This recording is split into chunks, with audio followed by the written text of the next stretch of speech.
apa? Baru. Terus yang lain wa madzalika 'ala Allahi bi'aziz, dan itu bagi Allah itu mudah sekali. Nggih kula bolak-balik matur gitu. Terus dalam ilmu hakikat diterangkan manusia itu memberi kontribusi pada pilihannya itu tidak sampai 1%, mungkin tidak sampai. Misalnya kalau orang ditanya kenapa makanan ini enak, ya jawabnya biasanya gampang, karena ini sate, kebetulan saya suka sate, terus bilang enak. Begitu juga misalnya hubungan suami istri, senang kumpul bojo mergo ayu dan sebagainya. Ya itu yang mudah diomongkan. Tapi misalnya bayangkan ke pas mangan sate ini enak terus gempa. Padahal satenya tetap enak. Kamu ya tetap sehat.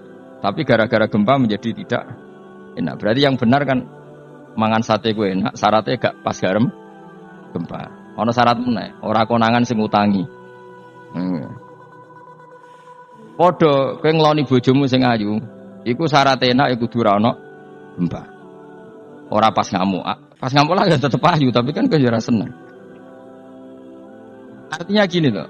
Ketika manusia mengatakan mampu, sebenarnya ada sekian hal yang manusia itu tidak ikut melakukannya, tidak ikut menciptakannya. Misalnya kue nyupir, supirana enak, punya pengalaman, tidak kecelakaan karena apa? Nyupir kue enak, mobilku normal. Mobilmu normal lah, tabrak mobil yang mabuk, apa? Nah di sini ini manusia dituntut, diingatkan terus, kamu itu butuh Allah, rahmat Allah itu yang melindungi kamu, bukan keahlian kamu, bukan kecakapan. Karena tanpa itu semua tidak bisa, semuanya Allah. Ya tapi manusia tadi gara-gara misalnya tadi mobilnya normal, dia punya keahlian nyupir, terus mengklaim kalau keselamatan dia itu karena hati-hatinya dia, karena mobilnya normal. Padahal ada sekian catatan yang menjadikan dia selamat, dan semuanya itu kudrahnya Allah Subhanahu wa Ta'ala. Misalnya gak ditabrak wong mabuk, gak ono gempa, gak ono bumi merekah. Misalnya kita pinter nyupir lah terus bumi memangap terus kita kecemplung apa-apa. Pemene daerah-daerah kayak ya rasa tak sebut nomor orang.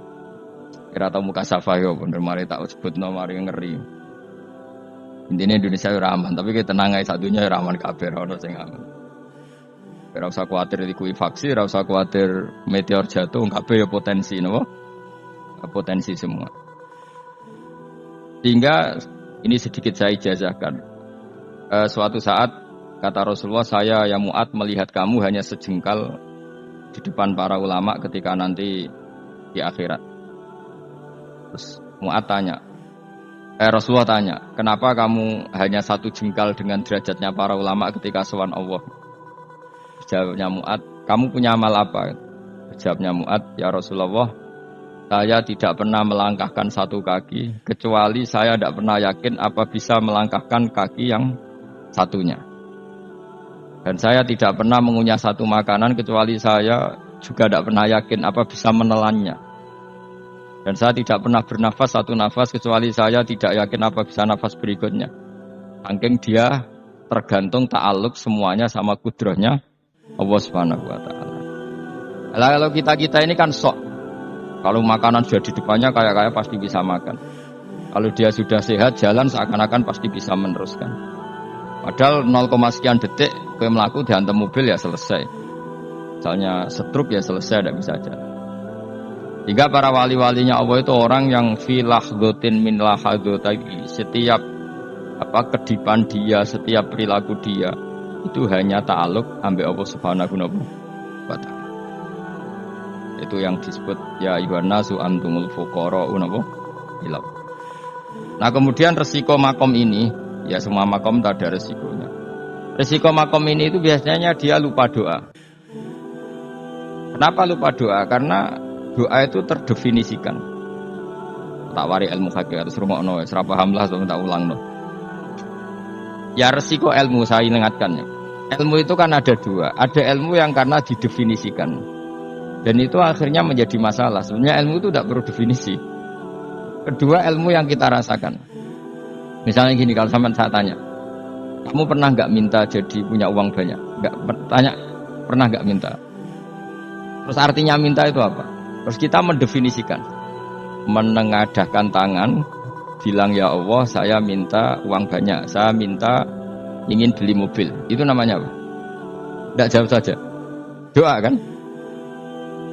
Itu kesalahan kita. Kesalahan kita mendefinisikan doa itu misalnya menengadakan tangan dan memohon dan menyebutkan permohonannya itu terus disebut doa. Tapi kalau menurut Allah, sistem tubuh kamu yang menghendaki punya mobil, sistem tubuh kamu yang ingin punya uang banyak, reaksi tubuh kamu yang terhinakan karena ditagih orang atau butuh uang, ini menurut Allah ya sudah kamu itu peminta-minta. Saya ulang lagi ya. Sehingga menurut Allah kamu minta tidak minta ya tetap berstatus peminta, pengemis. Nah, orang-orang yang sudah wusul, meskipun itu kondisional ya, tidak selalu. Itu ya dia pikirannya mengadahkan tangan apa enggak ya sama saja tubuhnya merasa minta. Sehingga dia tidak perlu mengekspresikan minta. Nah, terus orang yang fikih bilang seperti itu tuh sombong, wong kok gak tahu donga. Sebetulnya keliru vonis orang fikih. Bagaimana mungkin dikatakan sombong? Dia reaksi tubuhnya, elemen tubuhnya sebetulnya meminta. Dia tidak berkategori meminta karena ilmu kadung didefinisikan kalau minta itu yang seperti ini. Itu kan lama. Nanti kalau suatu saat Indonesia yang kuasa itu terlalu NU atau terlalu yang tidak NU, lama-lama ada definisi. Misalnya yang dikatakan tahlilan itu apa? Ya bid'ah, Nabi tidak pernah tahlilan.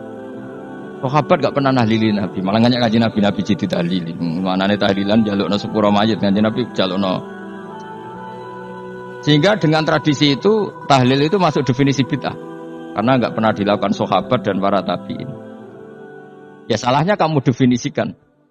Tapi kalau udah kamu definisikan sing diarani tahlil ya maca la ilaha illallah. Terus mungkinkah satu bacaan la ilaha illallah dilarang? Wong ra oleh maca kalimat tauhid.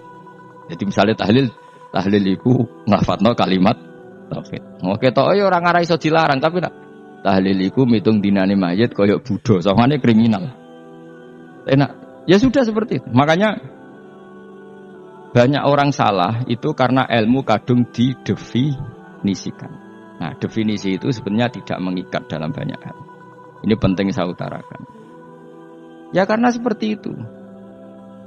Makanya itu masalah-masalah besar antara kita dan firqah-firqah yang lain, masalah ahli sunnah, terus masalah yang lain-lain. Memang ya sudah seperti itu.